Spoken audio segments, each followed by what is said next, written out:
नमस्कार। आज हम एक बहुत ही खास किताब पर बात करने वाले हैं, सलमान रुश्दी की मिडनाइट्स चिल्ड्रन। जी हाँ, एक लैंडमार्क नॉवल है ये।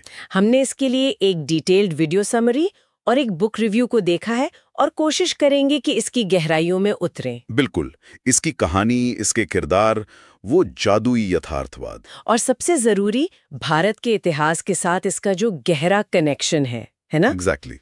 तो चलिए शुरू करते हैं। तो कहानी का सेंटर है सलीम सिनाई। जी। इसका जन्म हुआ 15 अगस्त 1947 आधी रात को, ठीक उसी पल जब भारत आजाद हुआ। हाँ, और यहीं से वो कनेक्शन जुड़ता है, जैसे उसकी किस्मत देश की किस्मत से बंधी हो। और इसमें वो मैजिकल एलिमेंट भी है। कहते हैं आजादी के पहले घंटे में जितने बच्चे पैदा हुए उनमें खास शक्तियां थीं। सही, और सलीम उनमें से एक है। उसके पास है टेलीपैथी की शक्ति, वो दूसरों के मन की बात जान सकता है और दूसरे जो मिडनाइट्स चिल्ड्रन हैं उनसे मानसिक तौर पर जुड़ सकता है। एक पूरी कॉन्फ्रेंस बना लेता है वो मन ही मन में। हाँ, मिडनाइट चिल्ड्रन कॉन्फ्रेंस, लेकिन वो एकता टिकती नहीं है। हाँ, उस पे आएंगे, लेकिन पहले सलीम का परिवार। उसके नाना आदम अजीज डॉक्टर थे, उनकी बड़ी सी नाक। जी, और उनकी पत्नी नसीम, जिनसे वो चादर में बने छेद के जरिए मिले थे। बड़ा दिलचस्प किस्सा है वो भी। और सलीम की माँ मुमताज, जिनका नाम बाद में अमीना पड़ा। उनकी शादी पहले नादिर खान से हुई, फिर सलीम के पिता अहमद सिनाई से। काफी पारिवारिक ड्रामा भी है। बिल्कुल, और ये सब सेट है भारत के इतिहास के बड़े इवेंट्स के बैकड्रॉप पर, जैसे पार्टीशन, जालियांवाला बाग का जिक्र आता है जहाँ उसके नाना थे। हाँ, बाल बाल बच्चे थे वो। फिर 1962 का चीन युद्ध, 65 और 71 के पाकिस्तान युद्ध, बांग्लादेश का बनना, और खासकर इमरजेंसी 1975 से 77 वाली। उसे नॉवल में विडो का शासन बताया गया है, इंदिरा गांधी की तरफ इशारा करते हुए। जी, ये उपन्यास का एक बहुत अहम और विवादास्पद हिस्सा भी रहा है। और यहीं पर वो कहानी का बड़ा ट्विस्ट भी खुलता है। वो अदला बदली वाला। हाँ, कि जन्म के वक्त अस्पताल में मैरी परेरा नाम की नर्स ने सलीम को शिवा नाम के दूसरे बच्चे से बदल दिया था। और ये कोई मामूली अदला बदली नहीं है। सलीम, जो असल में एक गरीब औरत वनीता और अंग्रेज मैथवर्ड का बेटा था, वो अमीर सिनाई परिवार में पलता है। और शिवा, जो अमीना और अहमद का असली बेटा था, जिसके पास जबरदस्त शारीरिक शक्ति है, वो एक गरीब संगीतकार के घर बड़ा होता है। ये पहचान, क्लास, डेस्टिनी, इन सब पर बड़ा सवाल उठाता है ये ट्विस्ट। सलीम को अपनी टेलीपैथी का पता भी बड़े अजीब तरीके से चलता है, कपड़े धोने की टोकरी में छिपकर। हाँ, और फिर वो मिडनाइट चिल्ड्रन कॉन्फ्रेंस बनाता है। लेकिन जैसा आपने कहा, वो ग्रुप वो बढ़ जाता है। क्यों? नस्ल, वर्ग, धर्म, जो दरारें असल समाज में थीं, वो उन बच्चों के बीच भी आ जाती हैं। रुश्दी शायद यही दिखा रहे हैं कि सिर्फ जादुई कनेक्शन काफी नहीं होता। ये देश की शुरुआती चुनौतियों का एक तरह से आईना है। सलीम की खुद की जिंदगी भी तो मतलब कितनी उथल पुथल भरी है। बहुत ज्यादा। एक साइनस ऑपरेशन होता है, टेलीपैथी चली जाती है। लेकिन सूंघने की शक्ति गजब की हो जाती है। वो भावनाओं को सूंघ सकता है। हाँ, बिल्कुल।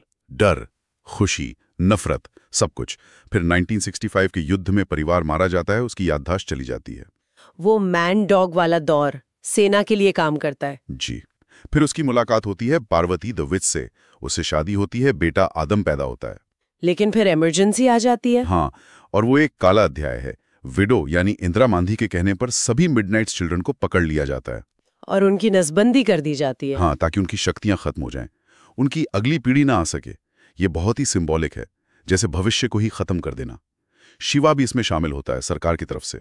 तो ये नॉवल असल में किन थीम्स पर बात कर रहा है? पहचान तो है ही। पहचान है, पर्सनल और नेशनल दोनों। राजनीति है, पावर का क्रिटिक है, याददाश्त यानी मेमोरी, और कहानी कहने का महत्व।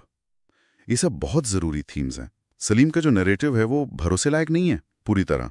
हाँ, वो खुद कहता है कई बार कि शायद उसे ठीक से याद नहीं। एग्जैक्टली। ये इतिहास की फ्रैगमेंटेड नेचर को दिखाता है। इसीलिए ये आधुनिक भारत का एक मेटाफर, एक रूपक बन जाता है। रुश्दी की भाषा भी बहुत रिच है, पोएटिक है, चंचल है। कहानी सीधी नहीं चलती, नॉन लीनियर है। सलीम सीधे रीडर से बात करता है।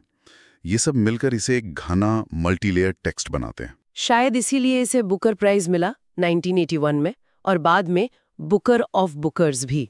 बिल्कुल। हालांकि ये भी सच है कि इसकी जटिलता, इसके हिस्टोरिकल रेफरेंस, ये कुछ पाठकों को चैलेंजिंग लग सकते हैं। हाँ, और इंदिरा गांधी वाले चित्रण की वजह से भारत में कुछ समय के लिए बैन भी हुई थी। जी, वो विवाद तो रहा ही। एक बहुत मशहूर लाइन है इसमें, सिर्फ एक जीवन को समझने के लिए आपको पूरी दुनिया को निगलना होगा। परेरा, वही नर्स जिसने उसे बदला था, उसकी अचार की फैक्ट्री में काम करता है और अपनी कहानी लिखता है। अचार की तरह सहेजने की कोशिश करता है अपनी यादों को, इतिहास को। हाँ, इससे पहले कि उसका शरीर जैसा वो महसूस करता है जवाब दे जाए, टूटकर बिखर जाए। ये भी एक पावरफुल मेटाफर है प्रिजर्वेशन का, मेमोरी का। तो कुल मिलाकर मिडनाइट्स चिल्ड्रन एक व्यक्ति के जीवन और एक राष्ट्र के जन्म की कहानी का एक जादुई, जटिल पर गहरा संगम है। बिल्कुल, सलीम का भाग्य और भारत का भाग्य एक दूसरे में गुंथे हुए हैं। यहाँ एक सवाल मेरे मन में आ रहा है। ये जो आइडिया है कि हमारी पर्सनल जिंदगी हमारे देश के इतिहास से इतनी जुड़ी हुई है, हाँ, क्या ये आज भी उतना ही सच है?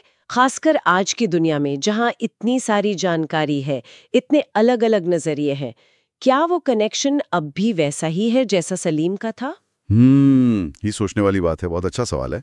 क्या आज वो रिश्ता वैसा ही इंटेंस है या कुछ बदल गया है इस बिखराव में? ये सवाल पाठकों और श्रोताओं के लिए छोड़ते हैं।